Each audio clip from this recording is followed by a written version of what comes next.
ಶಿವಮೊಗ್ಗ ಜಿಲ್ಲೆಯ ಸಾಗರ ನಗರದಲ್ಲಿ ವೀಕೆಂಡ್ ಮಳೆಗೆ ಸಾರ್ವಜನಿಕರು ಹಾಗೂ ವ್ಯಾಪಾರಸ್ಥರು ಅಕ್ಷರಶಃ ತತ್ತಿ ಹೋಗಿದ್ದಾರೆ. ಹೌದು, ಭಾನುವಾರ ಸಂಜೆ ಸುರಿದ ಭಾರಿ ಮಳೆಗೆ ನಗರದ ಜನಜೀವನ ಅಸ್ತವ್ಯಸ್ತಗೊಂಡಿದ್ದು, ಬಿಎಚ್ ರಸ್ತೆಯ ರಾಷ್ಟ್ರೀಯ ಹೆದ್ದಾರಿ ಕಾಮಗಾರಿ ಹೆಸರಲ್ಲಿ ನಡೆದಿರುವ ಅವೈಜ್ಞಾನಿಕ ಚರಂಡಿ ಕೆಲಸವೇ ಈ ಅವಾಂತರಕ್ಕೆ ಮುಖ್ಯ ಕಾರಣ ಎಂದು ಸ್ಥಳೀಯರು ಆಕ್ರೋಶ ಹೊರಹಾಕಿದ್ದಾರೆ. ಮಳೆ ನೀರು ಸರಾಗವಾಗಿ ಹರಿದು ಹೋಗಲು ಜಾಗವಿಲ್ಲದೆ ಪ್ರಮುಖ ವೃತ್ತವಾದ ಎಕ್ಸ್ ಸರ್ಕಲ್ ಸಮೀಪದಲ್ಲಿರುವ ಲಕ್ಷ್ಮೀ ವೆಂಕಟೇಶ್ವರ ಕಿರಾಣಿ ಅಂಗಡಿಯೊಳಗೆ ಚರಂಡಿಯ ಕೊಳಕು ನೀರು ನುಗ್ಗಿದೆ. ಪರಿಣಾಮ ಅಂಗಡಿಯಲ್ಲಿದ್ದ ಬೇಳೆಕಾಳು, ಸಕ್ಕರೆ, ಅಕ್ಕಿ ಮೂಟೆಗಳು ಸೇರಿದಂತೆ ಸುಮಾರು 2 ರಿಂದ 3 ಲಕ್ಷ ರೂಪಾಯಿ ಮೌಲ್ಯದ ದಿನಸಿ ಸಾಮಗ್ರಿಗಳು ಸಂಪೂರ್ಣವಾಗಿ ನೀರಿನಲ್ಲಿ ಮುಳುಗಿ ಹಾಳಾಗಿವೆ. ಸದ್ಯ ಅಂಗಡಿಯ ಮಾಲೀಕರು ಮೋಟಾರ್ ಪಂಪ್ಗಳ ಮೂಲಕ ನೀರನ್ನ ಹೊರಹಾಕಲು ಹರಸಾಹಸ ಪಡುತ್ತಿದ್ದಾರೆ. ಈ ಕುರಿತು ಒಂದು ವರದಿ ಇಲ್ಲಿದೆ ನೋಡಿ.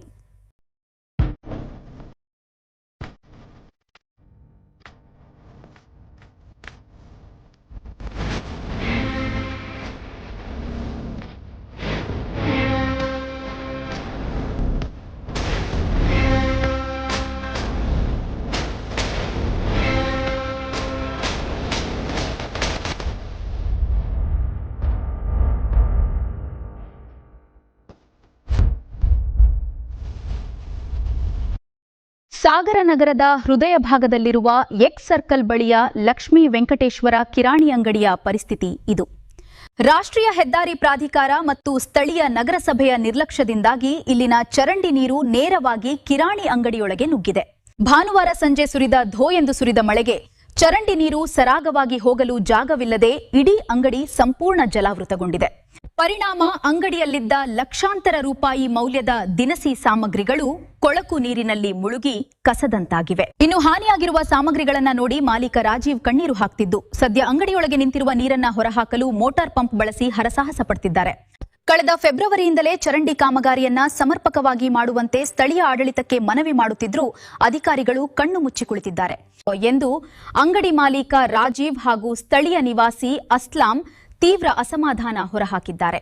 ಜಾತ್ರೆ ಮುಗಿದ ನಂತರ ಮಾರ್ಚ್ನಲ್ಲೇ ಕೆಲಸ ಮುಗಿಸಿಕೊಡುವುದಾಗಿ ಭರವಸೆ ನೀಡಿದ್ದ ಅಧಿಕಾರಿಗಳು ಮೇ ತಿಂಗಳು ಬಂದರೂ ಕಾಮಗಾರಿಯನ್ನ ಅಪೂರ್ಣವಾಗಿ ಉಳಿಸಿಕೊಂಡಿದ್ದಾರೆ.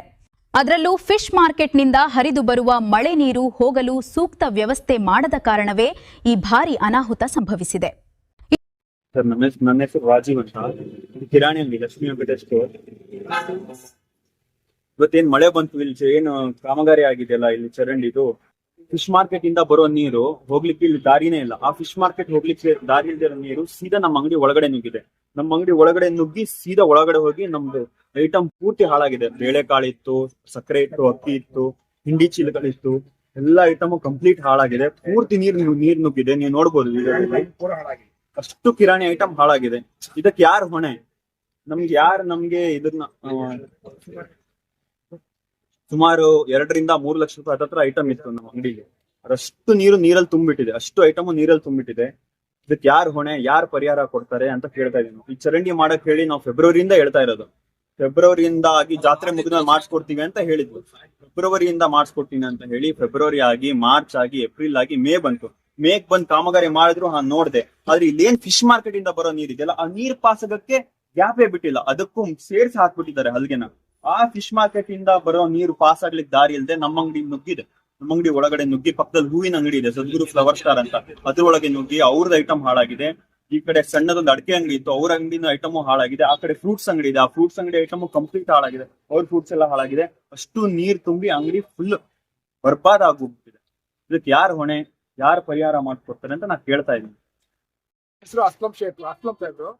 ನಾನು ಈ ಒಂದು 6 ತಿಂಗಳಿಂದ ಹೇಳ್ತೀನಿ, ಚರಂಡಿ ಮಾಡ್ಕೊಡಿ, ಕಿತ್ತಾದ್ಮೇಲೆ ಮಾಡ್ಕೊಡ್ತೀನಿ ಅಂತ ಹೇಳಿ ಇವತ್ತು ಅನ್ನಾವರಣ ಸಾಮಾನವನ್ನ ಹಾಳು ಮಾಡಿದ್ದಾರೆ.